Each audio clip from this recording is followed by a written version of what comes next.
Okay. The shadows finally dissolved into nothingness.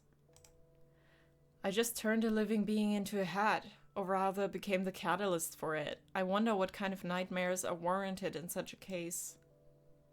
I'm afraid royal duties await me. Our time is up. I shall send you back, Joshi. I rise from the chair. And suddenly I feel him press against my back. Am I gonna get a tip? One of his hands grips me just above the crook of my elbow, while the other gently rests under my chin, tilting my head back up until my ear is just a couple of centimeters from his lips. But don't think for a second that this is goodbye. It was merely an overture. His voice, usually so mocking and calm, now sounds eerily sinister. A cold thumb lightly strokes the line of my jaw. I try to suppress a shiver. You were a very interesting, incredibly curious guest. Possibly the most curious one I've had in centuries. And I found that I don't want our acquaintance to end here. It's terribly unfair that you've learned a couple of my secrets and revealed so few of yours, isn't it? I can't tell whether he's flirting or threatening. Both, perhaps? A bird trapped in a cage of bills, failures, and endless anxiety. How high could you fly once the cage is opened? Your shift will end, the sun will rise, and you'll want to head home, perhaps on something more elegant than a bus, maybe in a carriage of polished bones.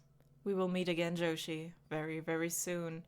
And next time, I won't let you go so quickly. I squeeze my eyes shut. The light is blinding even with my eyes closed. So unusual after all this darkness. The jar is full of money. It was all worth it. Yes! Yes! Yes! I'm winning. I'm winning the game. Greetings, organism. How is your work progressing? It's awesome. It's going so well. I see the first transaction was successful. Acceptable. This still doesn't save you from the threat of cleaning sanitary facilities, but it's a wonderful starting point for your entire tiny life. Hurrah! Even more than successful! The client tried to fill the entire station with money, probably due to extreme affection for you, organism.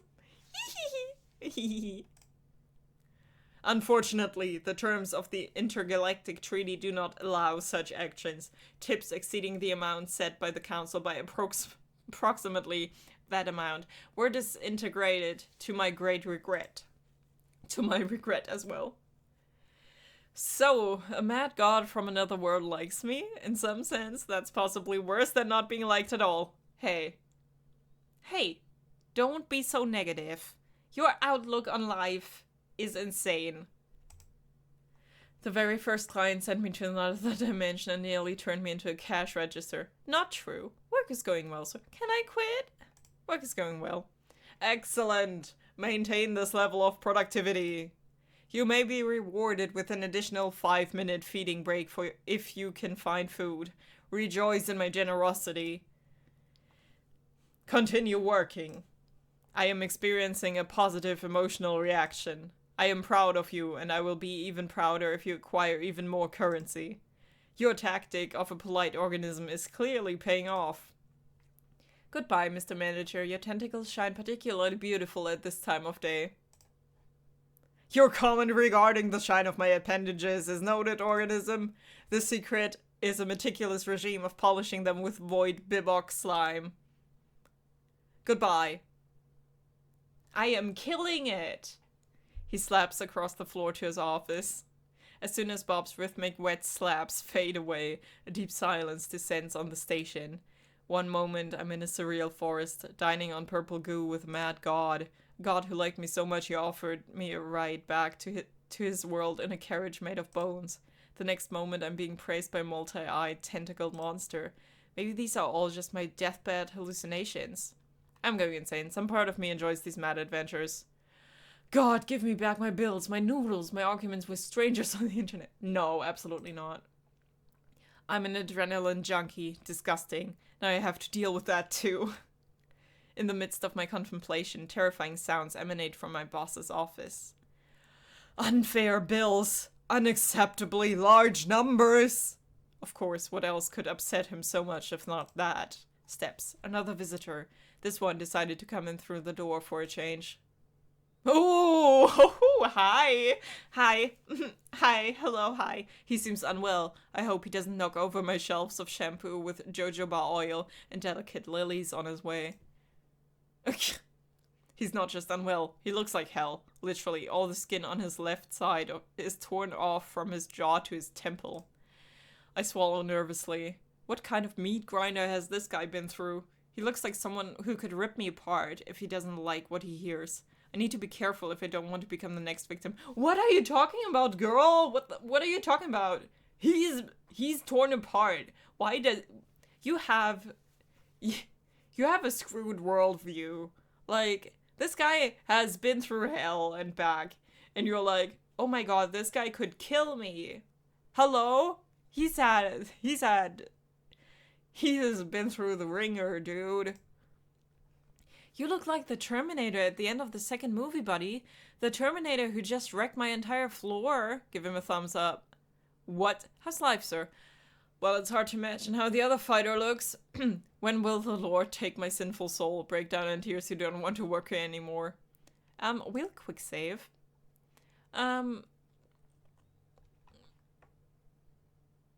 Thumbs up. How's life, sir? Well, it's hard to imagine how the other fighter looks. Insensitive. I have never seen Terminator. Christmas movie. I don't know. Thumbs up. That thumb is going to end up in your ass. Okay, damn. Quick load. I don't like that. How's life, sir? Fucking awesome, like a fairy tale. Thanks for asking. Okay, cool. Let's do that one instead. I don't like making decisions that upset me, so I just go back.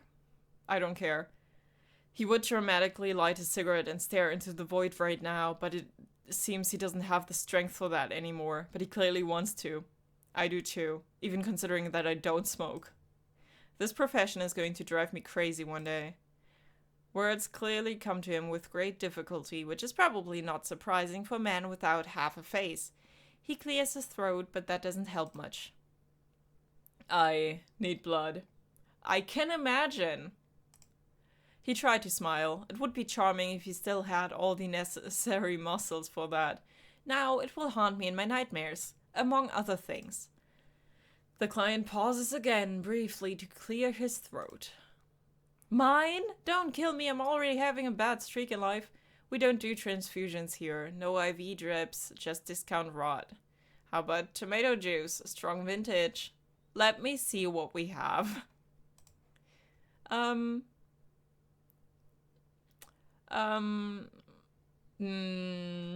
me see what we have.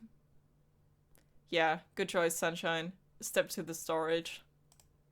Just in case. He suddenly leans forward, boring into me with his remaining eye. Go and find me some goddamn blood. Go and find the damn blood. Yeah, I guess I'll go and find the damn blood. A strange pressure builds in my head, and the edges of my vision blur. An unyielding command blossoms in the center of my mind. I don't know why, but I feel an incredibly strong urge to find blood, right now. My client is covered in blood, but still hungry. Maybe he fought with something incredible, or is it his own? I found myself in a storeroom, a tangled labyrinth of shelves, reaching up to the ceiling, stuffed with boxes, crates, and mysterious cans. In the corner, something rustled and snorted suspiciously. So where could the blood be? I need to think fast. He's not going to wait forever. Right now, I'm at the very beginning of this crazy place. Bob, where's the blood? Go to the food from up section. Go to the section supplies for self-propelling gearbox. Foaming body washes for leather bags. Items that inspire pensiveness. Bob, where's the blood? For a moment, silence hangs, broken only by the hum of distant refrigerators. Then comes the sound of pure cosmic irritation. In your blood vessels, organism. But if you mean blood for sale, then check the mouth food section. Don't disturb me, I'm busy doing business. Yeah, I feel like asking for help is always an important trait to have. It's really important to do when you work customer service. Right now I'm at the very beginning of this crazy place. Food from house section, let's go. These signs are driving me insane. I really hope my manager will eventually learn English properly. I'm surrounded by pure madness of anxious packaging, and even in front of the department entrances, there's some baby food for cyborgs piled up. I'm frantically trying to decipher the crooked inscriptions. In front of me are sections with food for mouth. Dense energy blocks for chewing, infused nutritional flows, food afraid of heat. Infused nutritional flows? Here are endless shelves of drinks. Next to Coca-Cola are bottles labeled Liquid Regret and Primordial Broth, now with nucleotides. Cans labeled Brapsy, Vodka, Solneshko. I'd love to meet the person who came up with these names. I check each shelf, pushing aside cans of essence of shits and giggles, but find nothing resembling blood. The closest thing is liquid hematogen in a giant wooden container. It smells worse than it looks. I go back. I hear knocking. It's the dry, rhythmic tapping of knuckles on a laminated countertop. It's not loud, but persistent and full of irritation. In front of me are sections with food for mouth. Oh my god. I didn't find any blood? Why? Well, then it must be frozen or something. This aisle is crammed with chips, pasta, crackers, jerky, and chocolate bars. All the usual stuff, but you don't look too closely. Next to the Doritos bag lies a pack of crystallized whales, resembling translucent stone lollipops. Cans of peas huddled together in fear as I pass by another shelf, nervously glancing around. I quickly scan the shelves. There's no blood here unless you count the dried stain on the nutritional breaks package. I need to go back. Maybe it's about regeneration or something else, but he seems better because I hear impatient footsteps. Great, now he's fidgeting. He can't sit still anymore. This isn't just impatience, it's anxiety, and I really don't like where this anxiety could lead him. I need to hurry. Okay, food afraid of heat? The coldest corner of the store. Large freezer chests and refrigerators with glass doors are covered in frost. Next to the frozen pizza are gremlin cryo capsules, and among the buckets of ice cream you can find flavors like minty tritium and liquid family. Oh my god. Huge freezer chamber. Oh god. Spare parts of human organisms. This is mean. Human organisms. This section reeks of formaldehyde and horror. Glass jars filled with murky liquid sit on the shelves where exhibits float. I try not to think about one of the containers holding a name tag that reads Kevin. Take blood of human organism Kevin, taste of unfulfilled dreams and unwarranted expectations. Take blood of human organism homeless, high content of cheap alcohol and tuberculosis. Blood of human organism Michael, taste of efficient resource and artifact accumulation. Let's do Michael, I think. The blood in this jar has a rich, almost glowing ruby hue. It looks healthy and full of energy. Michael, whoever you were on top. Champion's blood flowed through you. You were probably something like an energy drink for the undead. And yet here you are in a jar. There's something to ponder. He abruptly lifts his head as I approach. You could have hurried up. He grumbles, but his tone reveals that he feels relief. The search could have taken even longer. Now hand over that damn blood. My client finishes the jar and then grimaces. Oh, for crying out loud, what the hell is this crap? He reads the note on the jar. Michael. Well, you were a lucky guy, Michael. Too bad I can't kill him a second time. Tastes like a happy family, a successful career, a retirement accountant.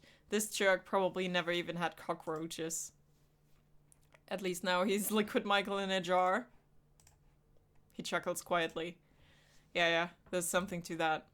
Cool that you found human blood. Good job, you're sharp. Glad to please you, sir, and glad you no longer want to eat me. Feel free to ask. It took longer to get to the rat. Feel free to ask. He gives me a crooked smile from his newly restored roguelike face.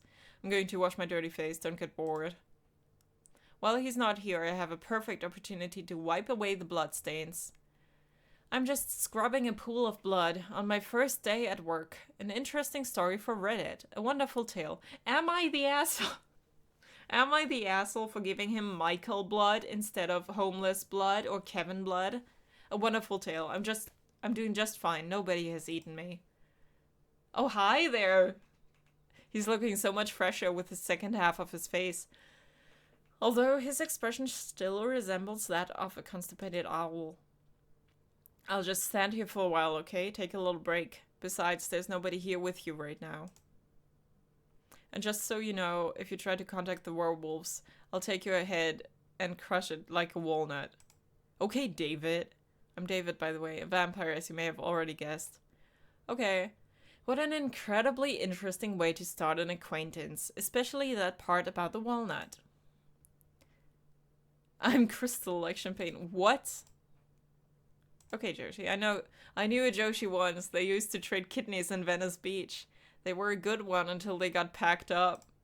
He's trying to provoke me, deliberately sharing the dirty details of his life to see how uncomfortable I can get. Well, mister, I'm used to worse things.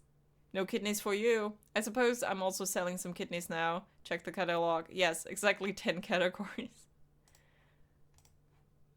Catalog? Do you seriously have a catalog? He leans forward, genuinely intrigued, peering into the catalog. Gremlin kidneys? Is that a delicacy? Why does it say both delicacy and fuel and animal venom? Because it's a universal product. Want some? I do. Looks like I've found my best customer for today. Now I have a vampire here and he's regenerating. Wonderful. The main thing is to not accidentally blurt out something wrong. I need to be friendly. Ugh.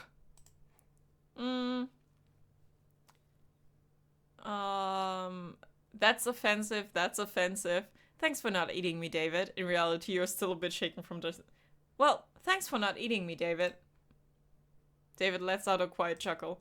The guy clearly expects people to be afraid of him. He might have looked lost when he first arrived here, but now, seeing my fear, he obviously feels right at home.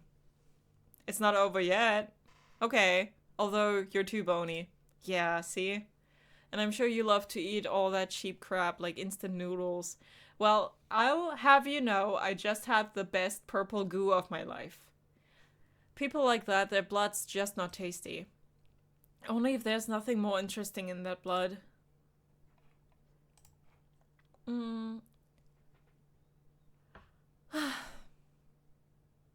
What does that mean? Sometimes I don't know what the options mean.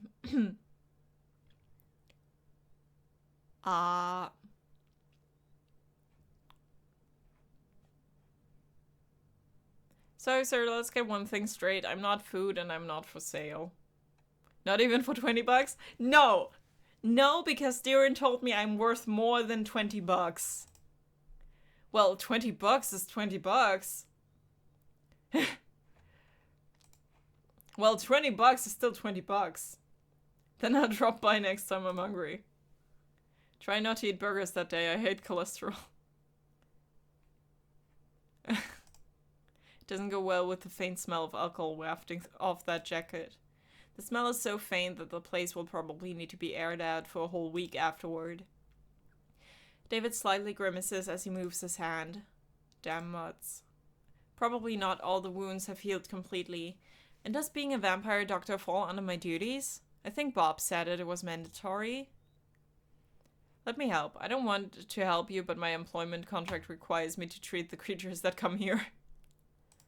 Let me help. He looks at me skeptically. The offer of help is probably so foreign and unexpected to him that it leaves him momentarily dumbfounded. You what? You want to play nurse? And other things? A flicker of confusion is replaced by something more intense. It's just a couple of scratches and a little piece of ass that will grow back on its own. I'm fine. If you don't let yourself be treated, my boss will lock us both in a dimension of horror where we'll be cleaning toilets with a fork for 2,000 years. I see, you're afraid of doctors, huh? Such a tough guy, yet scared of getting treated. You mentioned werewolves. It's probably not just a scratch. Let me try to help, okay? I see, afraid of doctors. Scared of getting treated. Afraid? I'm not scared of anything in this life. I'm the most fearless bloodsucker in this world. I'm not afraid of some nurse with crooked hands. Hey. I've dealt with such crap that you... Wait a second, are you trying to challenge me? I shake my head with the most sincere look of innocence on my face. Fine, damn it. Hand over your first aid kit. If another werewolf isn't hiding in there, I have no reason to worry. I decide to keep quiet about the very real possibility that there might actually be a werewolf hiding in there. I'm not sure of anything at this cursed gas station. Damn you, go ahead. Get out your band-aids with Dr. Chocula or whatever you're selling. David sheds his jacket, shirt, and t-shirt, then settles onto a squeaky stool next to the counter. He's about to face a serious trial, staying in a vulnerable position for a few minutes. For some reason, cruel fate hasn't made him claw-proof. He certainly looks like he was just thrown into a blender. Judging by those bullet scars, he has quite an interesting past. Or maybe he was attacked by werewolf cowboys with guns. Most likely, the former. By the way, I didn't know that corpses have doctors too. I thought the only doctor available to me now is the coroner. I'm rummaging through the necromancy kit that was sitting under the counter. It's a heavy military-style metal box with a faded label reading, Kit for Alternatively Living Organisms. Inside, besides standard bandages, there are some strange items. Silver tweezers, vials of thick glowing liquid, additional fingers, and of course, an instruction manual. A cheap, laminated brochure stained with something that looks like coffee. In the instructions, the first point states, determine whether you are dealing with a zombie. Ask your alternatively living subject if they ever wanted to eat someone's brain. David is clearly not a zombie. Move on to the next point. He glances skeptically at the pictures flashing in the instructions as I flip it over. Zombies, necromancers, abominations made of bones, flesh, and cabbage swirl in front of his face like a mesmerizing kaleidoscope.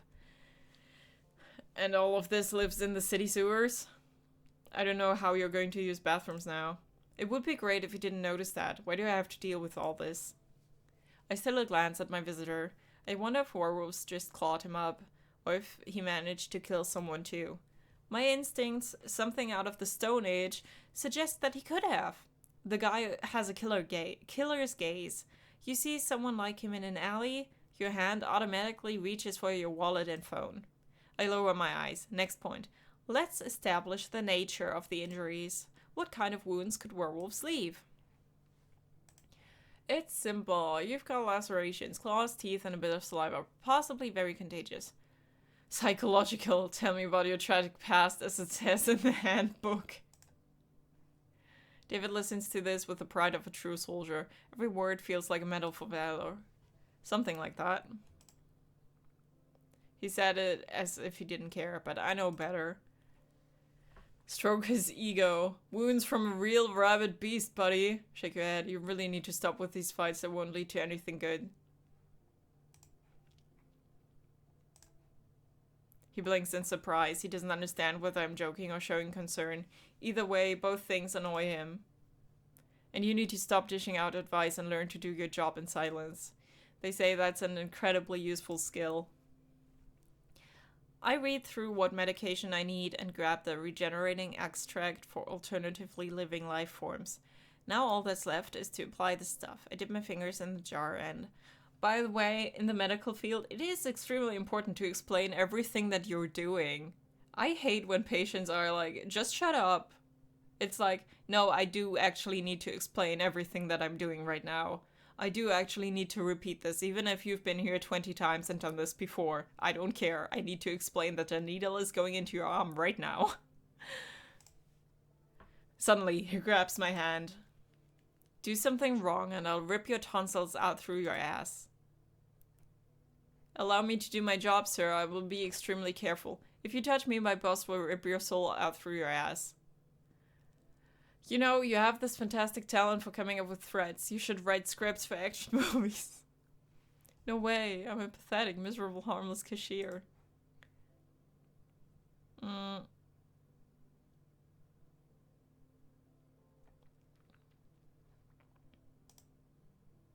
Well, I suppose it's just a matter of experience, probably.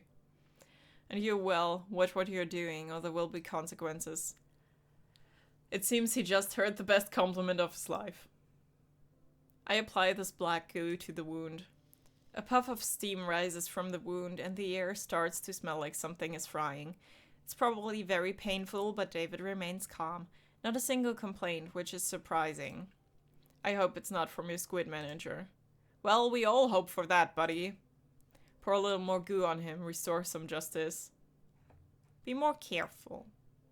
My movements become slow and deliberate. I do everything cautiously, barely touching the skin around the wound, allowing him to get used to the sting.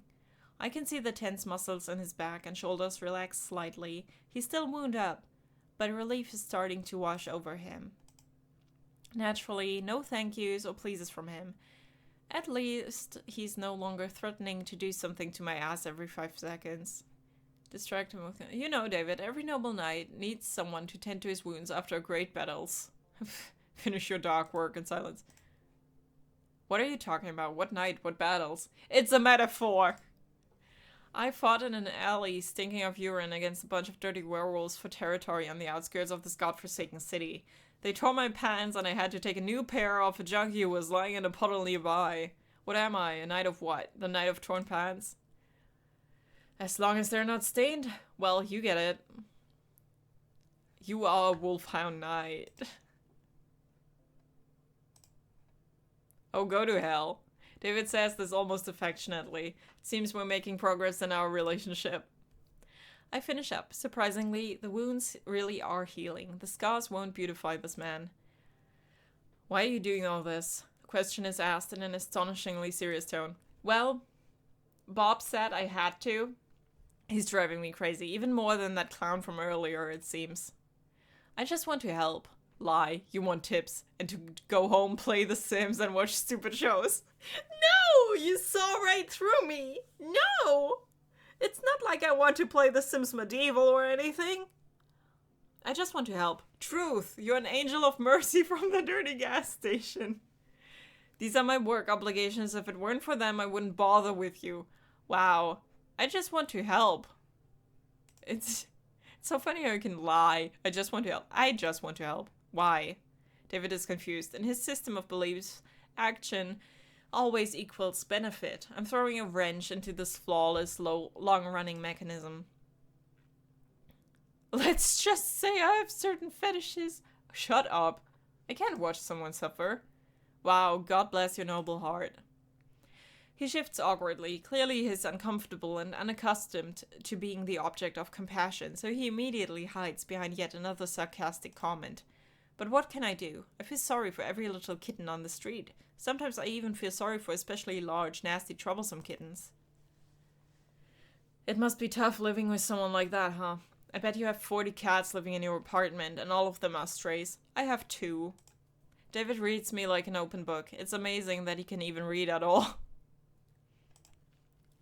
Most of the time, help isn't altruistic. People always want something in return. Money, a favor, for you to take them off the hook. Helping people for no reason is like throwing shit against the wind. Alright, moving on. Screw this. I honestly don't care what's going on in your head. This is the most unconvincing lie I've ever heard in my life. He clears his throat. Thank you. What? Am I hearing things? I thought you didn't know such words. I'm even afraid to breathe, so don't scare off this rare, exotic display of politeness. He says that word as if he's pronouncing it for the first time in his life. I wouldn't be surprised if that's actually the case. Just a couple more seconds and he's back in front of the counter. So, the client is fed, clean, and healed. And yet he's still here, not putting any money on the counter, and the tip jar is lacking.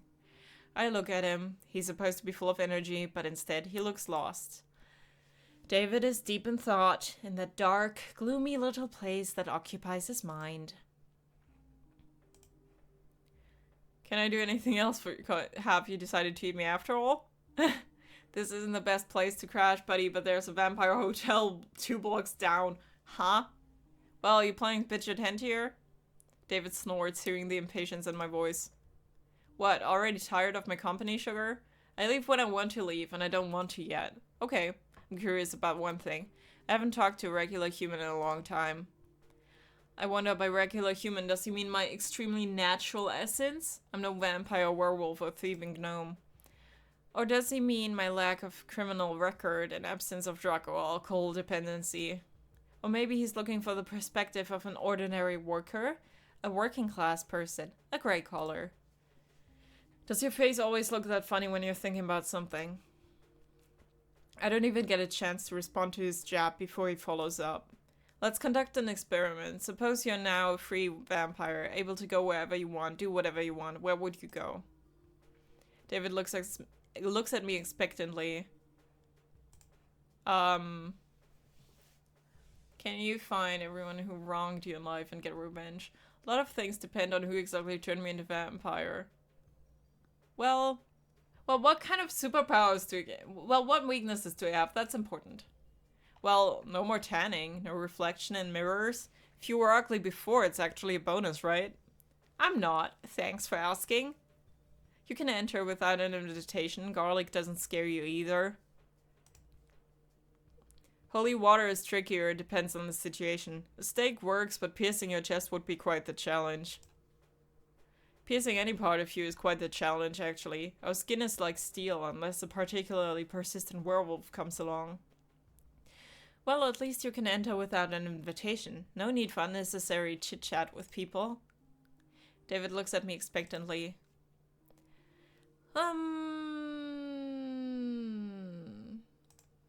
Superpowers, a whole lot. We're practically a superhero league.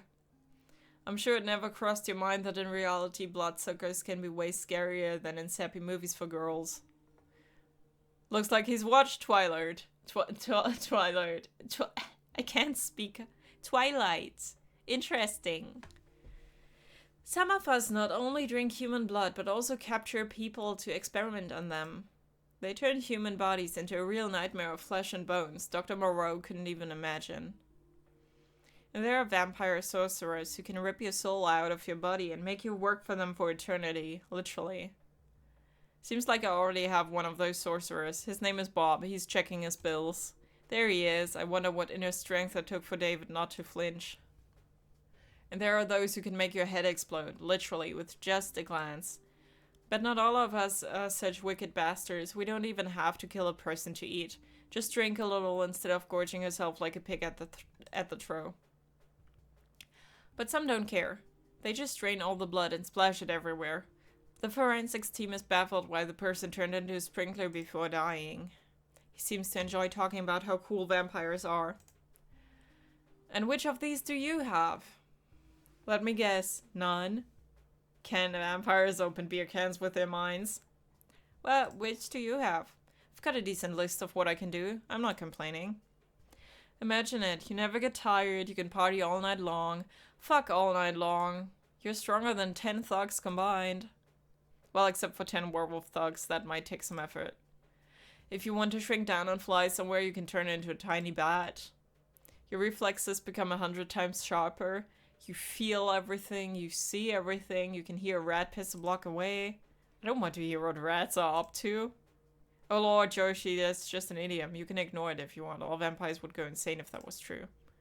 Do I look like a madman? Well, politely I decide to stay silent. He continues. And finally, you can make people do anything you want. Absolutely anything. Are you sure the last one is due to your vampirism and not just because they're scared you'll beat them up? David lets out a sharp, raspy laugh. You're right, most law-abiding citizens avoid me by 100 miles. It's a working strategy in most cases, but sometimes you need a subtle approach, you know? The word subtle from this guy sounds almost comical. It's one thing to scare someone shitless. They give in just to avoid being harmed. It's another when they act with full confidence that it's what they want. They don't even realize they're just vampire pawns now. Yes, I think I get it. He's pulled that trick on me too. David smiles, but this time the smile is strained.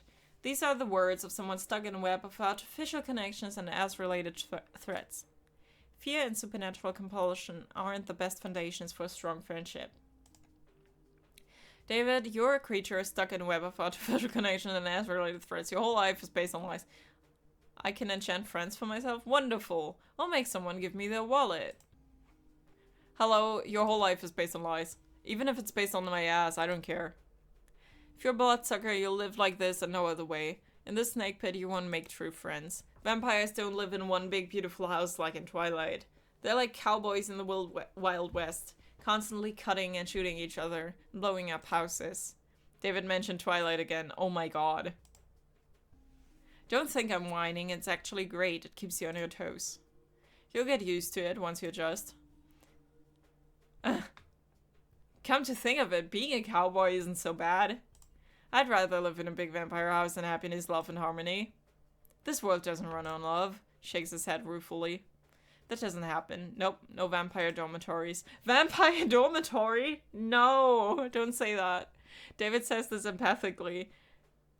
It's how people usually talk when they're trying to convince themselves. I'm sure deep down he dreams of a happy vampire family. He seems to enjoy talking about how cool vampires are. Well, can you open beer cans with your minds? Or they sure can, but they can't drink beer afterward. When I was just recently turned about 2 years ago, I tried to eat spaghetti. Not the smartest decision. And what happened? I threw up farther than I could see, puking out blood and meatballs. Left some graffiti and a bit of pasta on the wall. This guy who cleaned it up probably thought a whole spaghetti monster exploded in that alley. What? What? No more pasta, pizza, no more delicious food? That's terrible. You got it, exactly. I miss pizza. My buddy used to say you always have to sacrifice something. In our case, it's pizza. Sounds silly, of course, but in reality, it sucks. Still, you get used to it over time. I can see he's lying. David lives in a spaghetti-less hell. What kind of monster would doom someone to that? You can still order food delivery, by the way. Just this time, eat the delivery guy. He seems to enjoy talking about how cool vampires are. Yeah, okay. Why did you watch Twilight?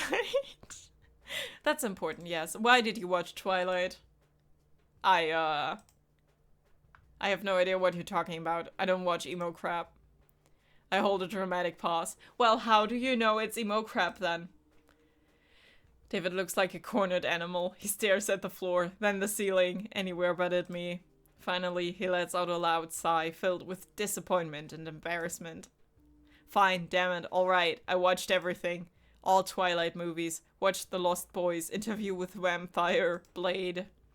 The idiot who bit me didn't explain anything beyond the basics like, don't go out in the sun, you little punk. I thought maybe these stupid movies had a clue, you know, hidden in all that silly romance and melodrama. Most of it turned out to be bullshit. I read legends, searched for info online. As you can imagine, all supernatural beings try not to give themselves away, but sometimes you still stumble upon bits and pieces. Or crazies, one or the other. My favorite, by the way, was From Dusk Till Dawn. Too bad vampires don't explode in real life. You still haven't told me if you sparkle... Well... He takes a deep, ragged breath. No, we don't sparkle. Want to know what happens if I step into the sun? I catch fire in the sun.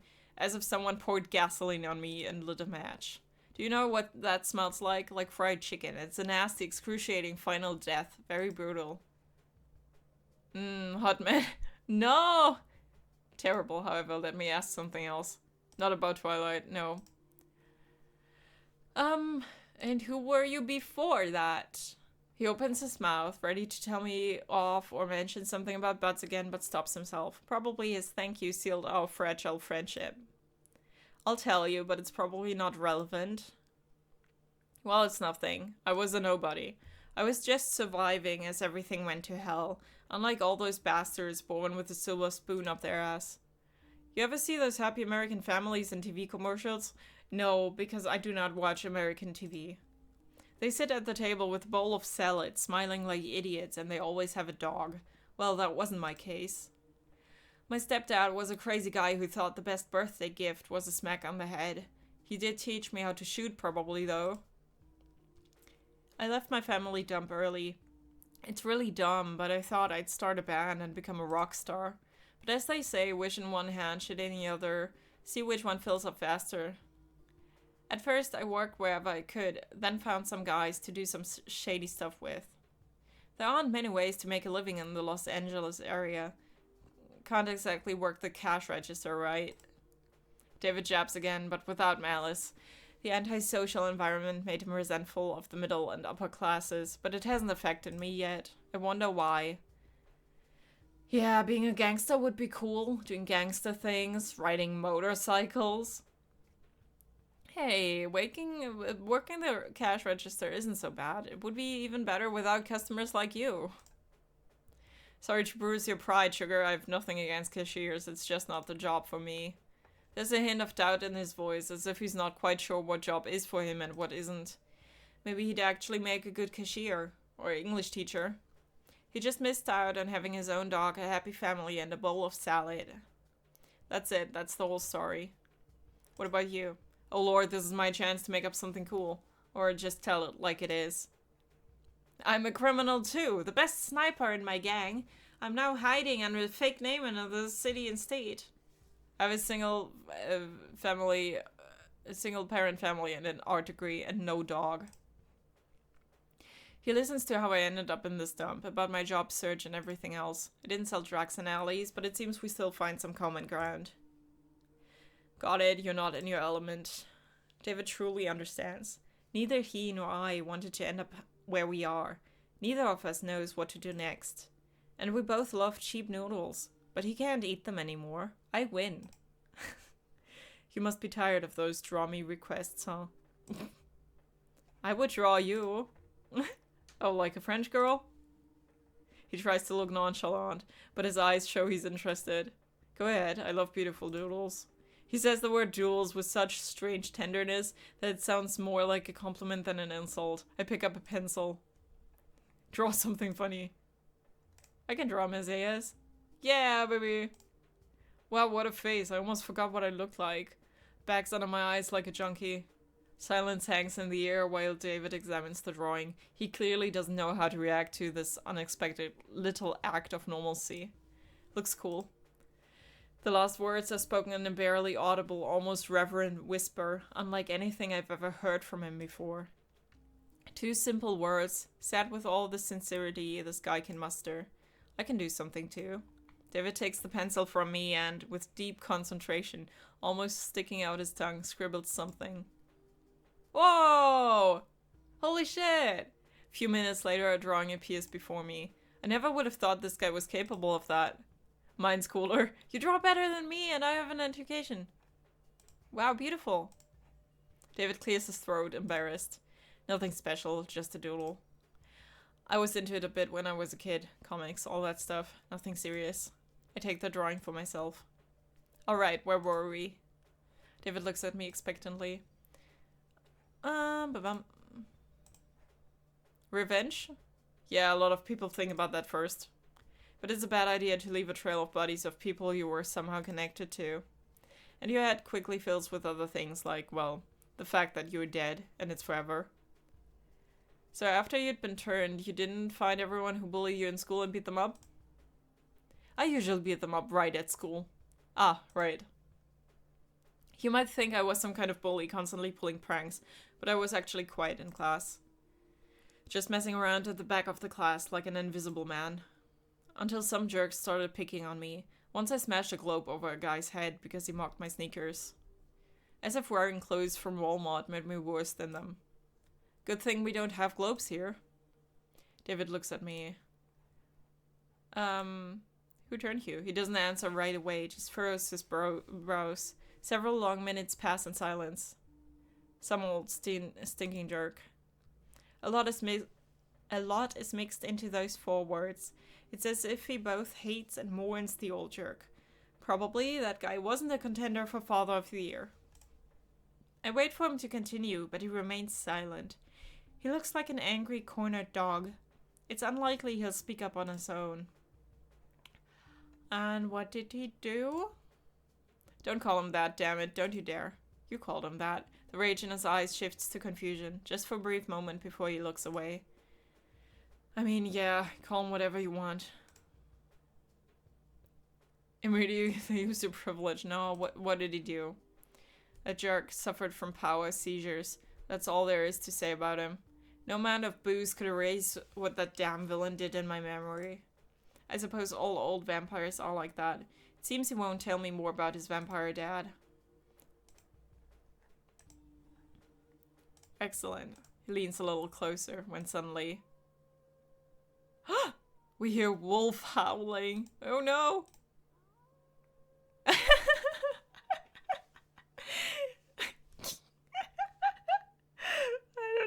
time to blink before David vanishes. Now he's a little bad hiding behind the counter with the little sunglasses. Listen up, don't say anything about me. Sit tight and behave or you'll feel incredibly shitty. Trust me, if you rat me out to that mud, I'll find a way to get out and twist your head off. The threat in his voice is completely lacking, mostly because his voice now comes from a very small, though angry bat. Werewolf. A werewolf is about to come here right now. Okay. Good evening, Chief. Hi. A low, rumbling bass, surprisingly calm and friendly. I'm listening, sir. Can I pet you? I'm listening, sir. Apologies for the sudden intrusion. Edward, you can just call me Eddie. We're chasing down a certain pest. You haven't seen a vampire around here by chance, have you? You know, young, a bit scruffy, wearing a leather jacket. You see, here's the story. One of our packs nearly took out a vampire sire and his offspring a few hours ago. It was a tough battle. We suffered losses. We tried to track them and found one of them. Well, more like a pile of ash where he once lay. It seems one bloodsucker offered the other when he was weakened. Their family values are quite lacking. It seems patricide has occurred. David didn't tell me anything about it. Probably that's why he had all those questions about vampirism. He was trying to get advice on where to go next after killing his creator, but in a completely idiotic way. You see, Chief, vampires are parasites on the body of our society. They drink blood like mosquitoes, but unlike mosquitoes, they kill their victims by draining them dry. They languish in boredom with their immortality and thus destroy human destinies, play with them, torment them, and derive a semblance of pleasure from their suffering. Wow, just like Diren. It's the same character. They are devoid of true feelings. I look at David, devoid of any feelings. He's shaking all over. So I would be extremely grateful for any help. Blackmail David. Slowly glance at the tip jar. No. That's not blackmail, is it? I feel like that's not even blackmail. Grab David and hand him over to the werewolf. No. I'm not giving him away. That bastard threatened me 5 minutes ago, but now he's small, trembling, and helpless. He's my bastard. I force a smile and say I haven't seen anything. Quiet, peaceful night. Eddie examines me closely. He's probably catching a faint scent of blood, but my calm demeanor throws him off.